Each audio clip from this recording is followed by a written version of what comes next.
Bonjour tout le monde et bienvenue sur Home Kitchen. Aujourd'hui on se retrouve pour une nouvelle vidéo de recette, une recette sucrée, une recette de gâteau, de dessert facile à réaliser. En fait tellement facile que j'en ai profité pour réaliser un nouveau format, vous proposer quelque chose d'un petit peu différent.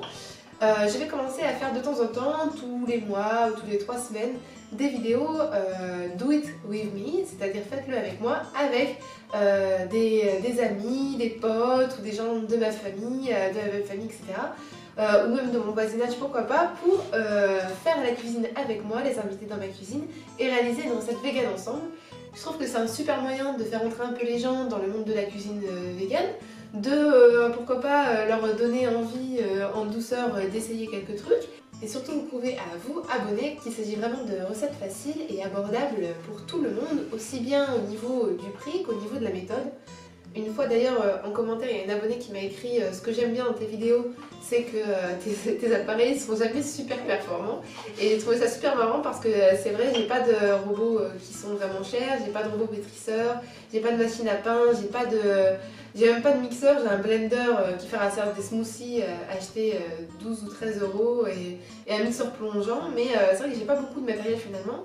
Et du coup ça peut être intéressant pour vous de voir ce qu'on peut faire avec voilà, du matériel de tous les jours entre guillemets.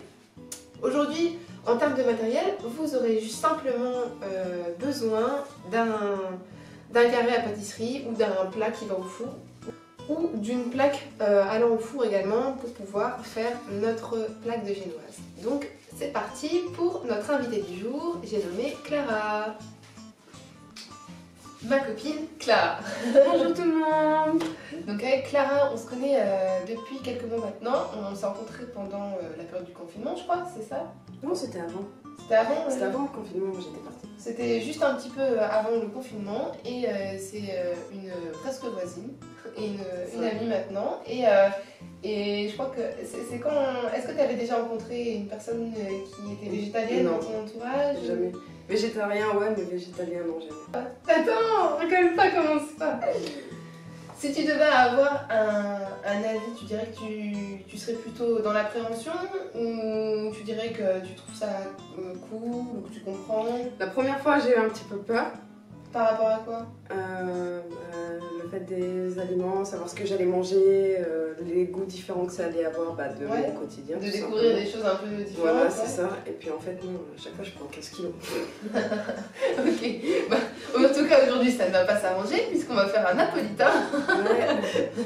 En tout cas, on prépare le dessert et le goûter pour les enfants qui arrivent pour 4h30. On a décidé de faire un napolitain, qui est une petite chose super succulente et gourmande qu'on trouve souvent au rayon industriel. Je crois que c'est lui qui fait ça. Mais aujourd'hui, on va essayer de le faire en vegan. Vous pouvez aussi le faire en sans gluten, vous allez voir, c'est super facile. C'est parti? C'est chaud? C'est parti. Oh, ok, je suis prête. c'est parti.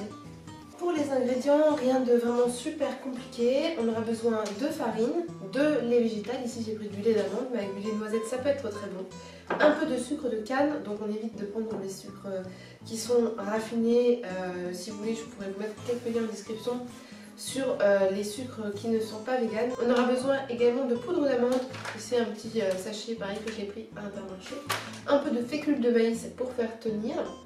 De la compote de pommes qui en général est assez souvent utilisée pour remplacer les œufs dans les pâtisseries. C'est aussi un très bon moyen de lier vos gâteaux. On aura besoin donc pour la ganache au chocolat, donc de chocolat pâtissier. Pour la ganache, on aura également besoin donc de cacao en poudre, un peu de levure chimique pour faire monter les gâteaux. On alliera le pouvoir de la levure chimique grâce à un petit peu de bicarbonate et du vinaigre de cidre, un petit peu d'arôme de vanille pour la partie vanille, parce que vous savez, il y a une partie vanille, il y a une partie chocolat, au milieu il y a une couche, enfin, c'est juste délicieux. Et du sucre glace aussi pour la couverture du dessus. Ah oui, et j'ai oublié le petit ingrédient voilà, que je vais mettre parce que c'est vrai que souvent on utilise du beurre, de la margarine, etc. Aujourd'hui j'avais envie de faire un petit peu différemment, donc j'ai acheté de la purée d'amande qui va venir apporter le moelleux, qui va venir apporter la partie grasse entre guillemets du gâteau, mais de manière un tout petit peu plus saine qu'avec de la margarine. Donc voilà, vous pouvez switcher, vous n'êtes pas obligé de prendre ça, mais aujourd'hui la vidéo voilà, va être avec de la purée d'amande. Donc voici pour la liste des ingrédients, vous allez voir ça va être fastoche, on commence maintenant. Alors voilà, pour commencer, on va commencer par faire la génoise J'en ai mis trop. à la vanille. Bah c'est pas grave. Attends, je prends une cuillère, je l'enlève. Ce sont les aléas du direct. Donc là c'est Clara que je vais laisser aux commandes, que je vais un petit peu accompagner, que je vais un petit peu coacher pour faire ce gâteau. Donc il faut commencer par mettre 100 g de farine dans le saladier. On va d'abord mettre, comme vous savez bien maintenant sur cette chaîne, tous les ingrédients secs. Et puis ensuite, quand on aura fini, on mettra les ingrédients liquides et on donnera un bon coup de fouet. Donc maintenant, tu vas peser 25 g de fécule de maïs. 41. Oh bah t'as la folie des grandeurs, hein. Tu crois qu'on va faire un gâteau pour combien de personnes, dis donc? Ah mais je vais en faire deux en même temps, c'est pour ça. Tu sais qu'au début quand je commençais les gâteaux, je ratais systématiquement la plupart des gâteaux. Ça me dégoûtait, puis après j'ai décidé de le prendre plus à la rigolade et c'est là que j'ai commencé à mieux réussir mes desserts. Parce que quand tu commences à te prendre la tête, après ça peut vite devenir infernal. Là c'est bon, il y en a 25. Ok, donc vas-y, rajoute-le dans le saladier. Donc après on ajoute 50 g de poudre d'amande. Vas-y, vas-y, vas-y. On va mettre maintenant la poudre à lever. Donc tu mets un sachet entier parce qu'il faut à peu près 10 g de poudre à lever pour la génoise. Voilà. Yes. Donc toujours une petite pincée aussi de sel. Très important parce que c'est un exhausteur de goût naturel, le sel. Donc oui, on en a aussi dans les pâtisseries. Enfin, on va rajouter environ 50 g de sucre. Alors vous allez voir que pour la génoise à la vanille, on va en mettre un petit peu moins. Parce qu'il y a déjà des choses qui vont être plus ou moins sucrées dans la recette de la génoise. Par contre, dans celle au chocolat, on en mettra un petit peu plus parce que le cacao, comme ça, nature, c'est assez amer. Donc il faut contrebalancer un petit peu. Et voilà pour les ingrédients secs. Donc on va donner un bon petit coup de fouet à tout ça pour bien mélanger le tout. Vas-y, vas-y, chaque dedans, chaque dedans. Voilà, on essaye de casser un peu, de rendre le mélange bien comme il faut. C'est bon. Alors maintenant on prépare un autre petit récipient à côté, puis on va mettre les pesées des ingrédients qui sont cette fois-ci liquides. Donc on va mettre 45 g de purée d'amande. Donc moi j'ai acheté la purée d'amande étiquable là. Elle avait l'air très très bonne, mais sachez que vous pouvez tout à fait la faire vous-même si vous avez un bon mixeur, c'est-à-dire pas comme moi, qui puisse encaisser les amandes dans son robot. Il faut simplement le faire tourner pendant une dizaine de minutes je crois, et puis petit à petit vous allez vous retrouver avec de la purée d'amande ou de la purée de noisettes ou de la purée de cacahuètes et c'est super bon. Donc on a dit 50 grammes ou... 45, non, voilà, heureusement que t'es là, punaise. Heureusement que t'es là, Clara. 45 g de purée d'amande. Est-ce que pour l'instant ça te paraît cool ou est-ce que t'as l'impression de voir déjà des ingrédients un peu bizarres ou c'est quoi ton opinion? Non, ça a l'air cool. Ok. Maintenant on va mettre 2 cuillères à soupe bien bombées de compote de pommes. On a parlé tout à l'heure. Comme je t'ai dit, alors la compote de pommes c'est un peu comme la purée de banane. On écrase vite avec la fourchette, ça sert de liant, ça sert de voilà, de plein de choses pour faire des gâteaux. Donc 2 cuillères à soupe bombées de compote. Bon, quasiment c'est presque un pot hein, on pourrait dire. Voilà, super. Maintenant on va mettre 200 ml de lait végétal d'amande. Donc comme je vous l'ai dit, si vous avez des préférences, vous pouvez prendre du lait de soja vanille, du lait de noisette. Nous ici on a décidé de rester un peu du côté amande. Donc on rajoute le lait. Ok. Alors on rajoute en tout dernier une cuillère de vinaigre de cidre. T'as une idée pourquoi on rajoute ça? Non, je sais pas. Bah en fait c'est parce que on va mettre aussi du bicarbonate dans le saladier. Il y a aussi de la levure chimique et en fait grâce au vinaigre de cidre, le mélange des deux, ben, ça fait émulsion en fait. Ça fait émulsionner donc ça fait lever le gâteau. D'accord. Voilà, donc vas-y peut-être avec le fouet ça ira mieux pour touiller le mélange. Yes. En ce qui concerne le bicarbonate, il faut vraiment mettre une petite pincée. Vas-y, montre-moi parce que des fois c'est très fort. En la faisant un tout petit peu. Ouais, voilà, comme ça c'est bien. Vas-y, tu peux le rajouter. Et voilà. Donc là maintenant, on mélange juste la partie liquide avec la partie sèche. Et puis on va venir bien mélanger le tout. Bien sûr, vous commencez à faire préchauffer votre four. Comme ça, on va enfourner déjà la première partie du gâteau. Et puis ensuite, on va suivre exactement la même méthode pour faire la génoise au chocolat. Ok, ça look good, ça look good. Alors maintenant, on fait juste couler le gâteau dans le cadre, sachant que si vous avez un plat au four, ça marche aussi. Il faut juste mettre un petit bout de papier sulfurisé. Et puis ensuite, voilà, on peut verser la pâte et l'étaler correctement. Sachant que ce petit moule là, du coup, il était vachement pratique. Je crois que j'ai payé 5 € chez Jiffy. Et vous voyez, il y a même un séparateur comme ça quand on veut faire deux parties différentes, des couleurs différentes ou des bûches. Donc c'est pas ce qui coûte le plus cher. Le mien, je l'ai pris chez Jiffy, mais je crois que de mémoire, il y en avait aussi à la Foire Fouille, tout ça. Et voilà. Et là, on va lisser et puis on va enfourner. Pour la cuisson, vous mettez à chaleur tournante 180 degrés pendant environ 15-20 minutes à surveiller. Donc maintenant c'est ma partie, je vais moi faire la génoise chocolat, à peu près exactement la même méthode. On va commencer par peser 100 g de farine dans notre saladier, comme ceci. Hop là. Une fois que j'ai 100 g, je rajoute donc 25 g de fécule de maïs. Comme je vous avais dit, je vais rajouter un petit peu plus de sucre parce qu'il va y avoir donc du cacao pour les pâtisseries. Donc au lieu de rajouter 50 g, je rajoute 80 g dans la partie chocolat, sachant que de toute façon ça va rester light, hein, ne vous inquiétez pas, ça ne sera pas trop sucré. Je vais également rajouter les 50 g de poudre d'amande. Donc on n'oublie pas d'ajouter aussi le sachet de levure chimique, la petite pincée de bicarbonate. Là on ajoute une grosse cuillère à soupe bombée de cacao en poudre. Donc bien sûr je parle bien du cacao amer, hein, pas le cacao banania. Ma petite pincée de sel. On donne un bon coup de fouet.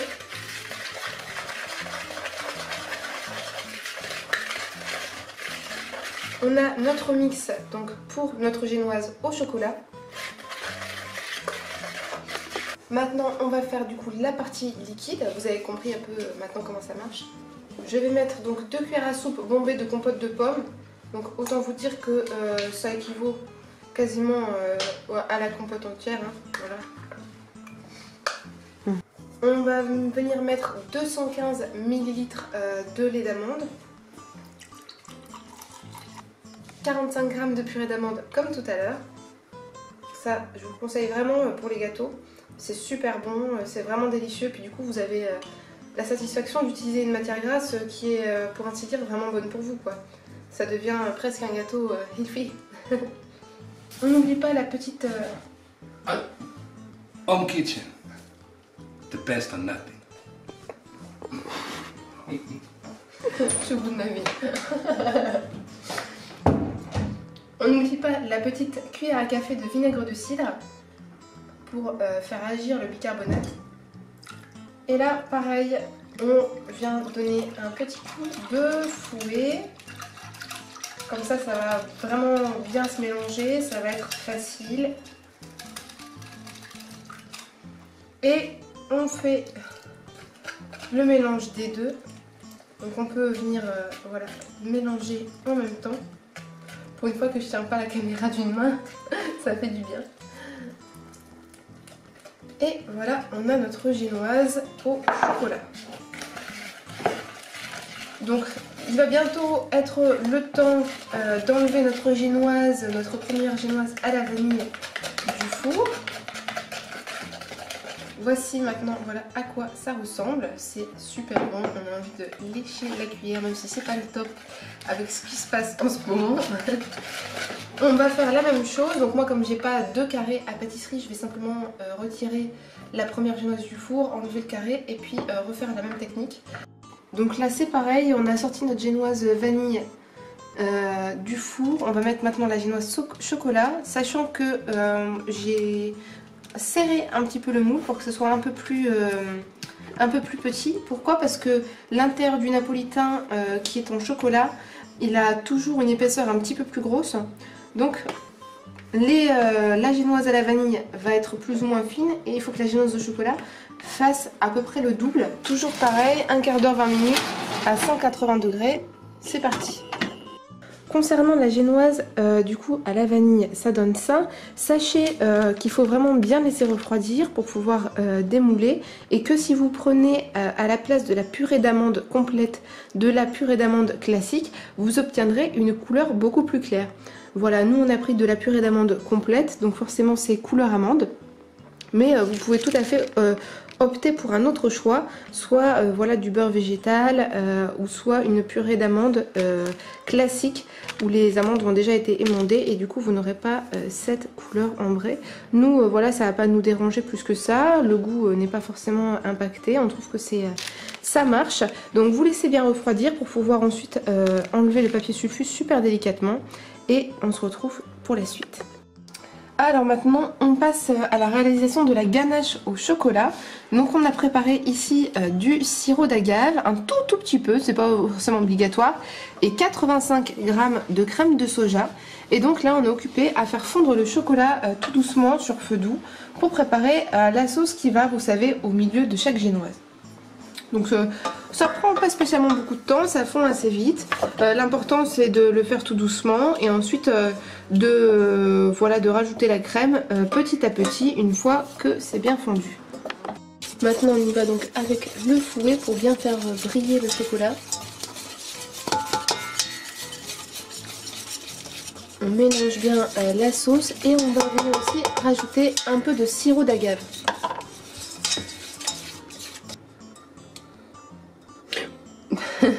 Et ce sont les aléas du direct, c'est pas grave. Ouais, voilà, comme ça, c'est bien. Et hop. Voilà. Super, top niveau. Donc vas-y, montre-nous un peu ce que ça donne. Ok, ça semble pas mal, c'est bien brillant. C'est parfait. Donc là, on a attendu que donc, les deux génoises soient bien refroidies. On les a transvasées du coup sur un plat de service. Maintenant on a coupé en deux, on a dédoublé en deux. On a donc deux parties égales. Hop là. Là on a la génoise au chocolat qui est plus épaisse. Donc on va commencer le montage avec du coup la ganache, la sauce chocolat. Et vous allez voir, on va en mettre un petit peu entre chaque partie. Donc je prends une cuillère à soupe. J'en mets un petit peu au centre du gâteau. Ensuite avec une spatule du coup, je peux venir l'étaler tout en restant un petit peu éloigné des bords pour être sûr en fait que quand on va venir appuyer avec un autre gâteau, ça va pas en fait dégouliner complètement sur les bords. Donc essayez de pas trop en mettre trop et surtout de pas trop non plus en mettre vraiment juste à côté. On essaye d'avoir un rendu plus ou moins quand même joli. Donc après je remets la partie au chocolat délicatement, sachant que vous allez avoir du coup une chute de gâteau au chocolat, mais bon, il y a plus désagréable dans la vie que d'avoir un bout de morceau au chocolat en rab. J'appuie très légèrement. Voilà, c'est pas très grave s'il y a une toute petite fissure parce que de toute façon après on vient remettre de la ganache et ensuite de toute façon on va venir parer les côtés pour bien nettoyer et faire en sorte que ça soit beau. La même étape.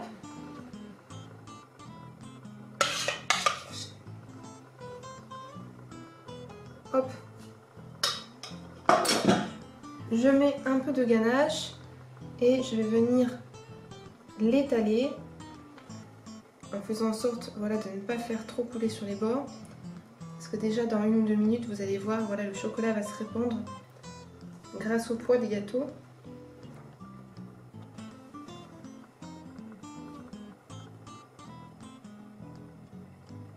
On appuie légèrement. Au fur et à mesure, le chocolat va venir se figer parce qu'il va refroidir. Donc c'est pour ça qu'après on va laisser ça un petit peu à température ambiante pendant un tout petit peu de temps, parce que la fine couche de chocolat va figer et donc on n'aura plus cet aspect un peu glissant de la ganache qui est encore entre deux, qui fait glisser un peu les plaques de gâteau parce qu'elle est encore tiède.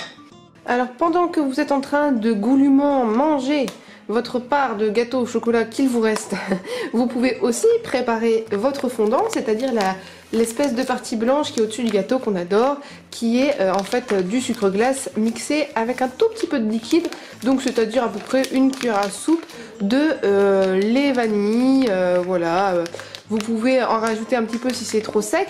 L'important c'est d'avoir une espèce de pâte blanche un petit peu collante qu'on vienne mettre en couche bien fine au-dessus du gâteau. Cette étape ne peut pas être réalisée longtemps à l'avance, maximum 5-10 minutes avant la fin du gâteau. Pourquoi? Parce que tout simplement, tout ce qu'on attend c'est que ça fige et comme ça fige assez vite, il faut vraiment le faire en tout dernier. Voilà ce que vous devez obtenir, une espèce de pâte un petit peu collante, pas trop liquide, sinon ça va tout de suite vraiment couler et ça n'aura pas le temps de figer, il y aura déjà des coulures. Mais voilà, il ne faut pas non plus que ça soit voilà, quelque chose de pas malléable. Donc vous obtenez ce fondant extrêmement facile à réaliser, vraiment en 2 minutes.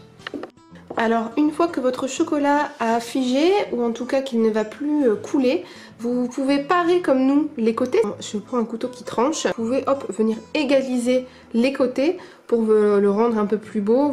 Et là on a Clara qui dispose le fondant par au-dessus. Le fondant qui est vraiment la caractéristique du napolitain. On le reconnaît par son dernier côté qui est blanc avec des vermicelles en chocolat. Donc nous on va s'atteler à la tâche et puis ensuite on se retrouve voilà pour le résultat. Mais déjà vous avez un bel aperçu, c'est un napolitain qui est généreux. Et maintenant le plus satisfaisant, on met quelques petits vermicelles au chocolat. Yes.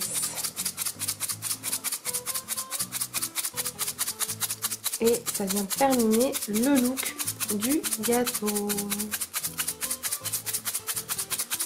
Après bien sûr vous pouvez nettoyer les pourtours du plat au moment de servir. N'essayez pas de le mettre au frigo parce que c'est dommage, il va perdre de son moelleux, il va durcir.